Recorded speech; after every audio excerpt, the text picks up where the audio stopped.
Well, today we continue our focus on reviewing the Osun governorship elections, and we're joined now by Mr. Fani-Kayode, former Minister of Aviation and a member of the People's Democratic Party. Thank you for coming on this morning. Good morning, thanks. Earlier in one of our reports, you had said, yes, you had a good campaign. You congratulated the winner. But ever since then, so many other things have been said. I mean, we read different headlines. We've seen that of the DSS. We read, even yesterday, people spoke about the role of security, militarization. Has your views changed ever since that time? Well, I haven't had the opportunity. I've just got to your studio to read the papers this morning, apart from the headlines that I saw in this program. I really wouldn't know what they've said.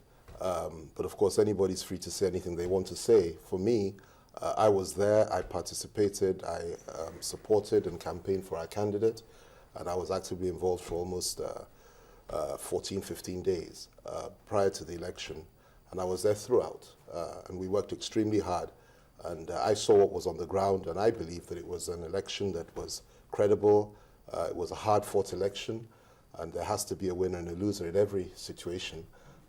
Unfortunately for us, this time round, our side appeared to have lost. And although I'm aware of the fact that there are issues that are now being raised about that, and of course, it's right and proper for anybody that feels that things may not have been done in the right way for them to raise these issues. It's a constitutional right. It's Yola Omishori's constitutional right and prerogative to raise issues concerning the election. But from what I am aware of, and from what I saw, and from what I know, I believe that this was an expression of the will of the people, and subject to whatever may come up in court or whatever. I feel that we should get to a point where we can congratulate those that won an election and not feel as if we've lost. I mean, I don't think anybody has lost here. I think that the Nigerian people and the people of Osun State have won because we've had an election where nobody was killed, nobody was injured, nobody was maimed, and I'm not aware of any serious claims of rigging. Well, you also said at that time that you polled over 290,000 votes in those local governments. And have you heard people say, wow, so how did you do that? Because does that mean that if you had maybe gotten more votes in some other elections, yes, you would have gotten more than that? But people have said, look, is it actually possible to have polled those amounts of votes in those few local governments? No, you see, people don't seem to get it very clear. Look, yes, there are some local governments that the PDP won, fewer than the APC. However, in all the local government areas that APC won, the PDP got a relatively high figure. So you add all the figures together. It's not a question of just the votes where we won. We won in, I think, about 6 or 7 local government areas. But the fact remains that throughout the whole state, in all the local government areas in the state, we had substantial support. And, the figure that you mentioned, 292,000 or thereabouts, represents almost 42% of the votes cast in the election, which tells you one thing, and that thing is simple and clear, that no party, the APC or anybody else in the Southwest, can lay claim to being the party of the Yoruba people. I mean, the Yoruba people have, at least in Osun State, have spoken clearly that, look, it's more or less split, more or less just 50-50, a little bit under for us, a little bit over for them. And I think that's a very positive thing. So the support is widespread. Where we failed, I am fully aware, because I did a study on it, and a short analysis, which me and my people did after the election. And I have a clear picture about where we didn't do so well. And I think places like Ede, places like Ilesha, and particularly Osogbo itself, where the person that won got almost 40,000 votes. I think I'm right in saying that. Now, you can tell he got 40,000 votes in Osogbo alone, and that represents almost 50% or almost 50% of what he beat us by, which tells you one thing, that this was actually a very close election. It was a good election. There may have been irregularities here and there. We have made claims as well. For example, in Ede, some of our returning officers were not allowed to stay there, according to what they told us when they came back to party headquarters, and that will be looked into. But for me, by and large, did they say who didn't allow them?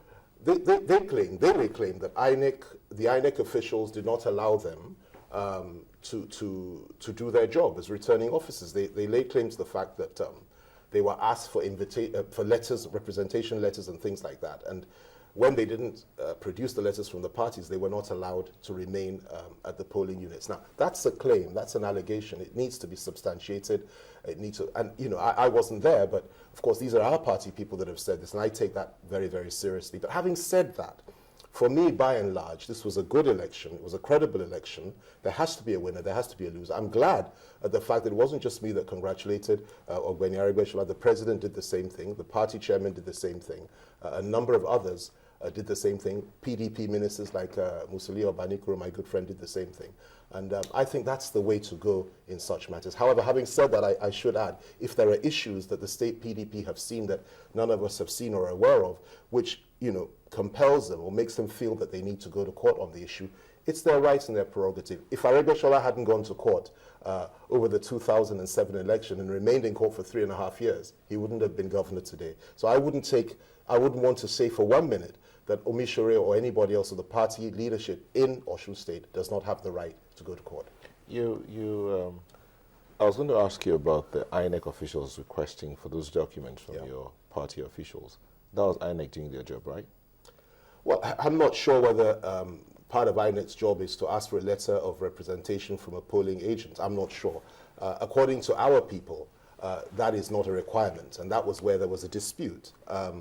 But then, you know, these things have to be looked into. The veracity of these claims are subject to a lot of investigation, and I would not be the one to tell you whether they were right or wrong. All I know is that coming from our party leaders and our party polling agents, I personally take them very seriously, and I think they ought to be looked into. Okay. The other issue that a lot of people have talked about was the presence of security personnel. Yes. They said the Osun State was militarized. Is that what it should be? Well, I have a fundamental disagreement with those that have that view. Of course, they're entitled to their opinion, but I look at it from a completely different perspective. For me, I really don't see a problem in the situation whereby you feel that there may be trouble in an election, that the government would now flood the place with security officials. I think it's important to create an atmosphere for people to be able to come out and vote freely without any fear of intimidation or violence from the other side. But the background to this very peculiar type of exercise, because it is peculiar, is the fact that in previous elections in our country over the years, you've had massive violence, killings, abductions, burning of houses and so on and so forth. And the overwhelming majority of people that voters refuse to come out to vote simply because they feel that, look, if we do so, we may end up being killed, or we may end up being brutalized at the polling booth, or so on and so forth. Well, I think the reason why the government took this position was that, listen, everybody, whether you're young or old, a woman or a man, has the right to go and vote freely and fairly without any form of intimidation. And the security agents were there to ensure that. That is my understanding of it. And I might add that this was done in other states before. This was not just done in Osun State. It was done in Ekiti State. Previous to that, I'm told that it was done in Edo State. Previous to that, it was done in Anambra. And previous to that, it was done in other places where PDP lost. So in these other places you mentioned, were there incidents of, as some people claim from Osun, that there were incidents of sporadic shooting in the air and then arrest of opposition party officials? Were there incidents like that? Well, I am not sure. You probably have to put that question to the security agents themselves, whether they felt the need to arrest anybody. And when they do arrest people, I'm sure that they must have their reasons for doing so. That question is best put to them. What I would tell you is this, that being on the other side, that is the PDP, I can assure you, I can tell you clearly that many of our supporters and followers in the state were living in trepidation and fear of reprisals for supporting Iyola Omisore. A lot of them were very nervous about coming out to vote because, going by history and going by the kind of propaganda that was being churned out by the APC at the state level, they felt intimidated, and they felt very comfortable at the fact that the security agents were there. Plus the fact that, if you remember, the whole of the national leadership of the APC was asked to come to Osogbo. Their whole national executive camped in Osogbo. A lot of people came in from Lagos State. The allegation, and again, I wasn't there to verify, but the very serious allegation was that many, many people were being drafted in thugs and so on and so forth from Lagos State particularly. Money was being carted across state borders and so on. These are the allegations that were being made.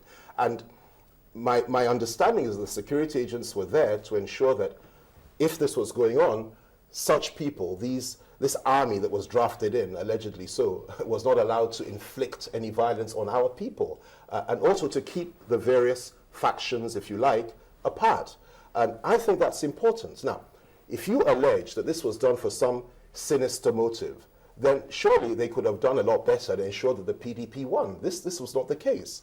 What happened was that they created an atmosphere where a free and fair election could be fought, and where the people could express their will without any kind of interference from people on the other side, as it were. So I think the police, the security agencies, you know, if anything, all of us felt a little bit uncomfortable with seeing such things around, but it was for the good and not for the... As regards arrests and so on and so forth, those that were arrested, you need to ask the security agencies why they arrested them.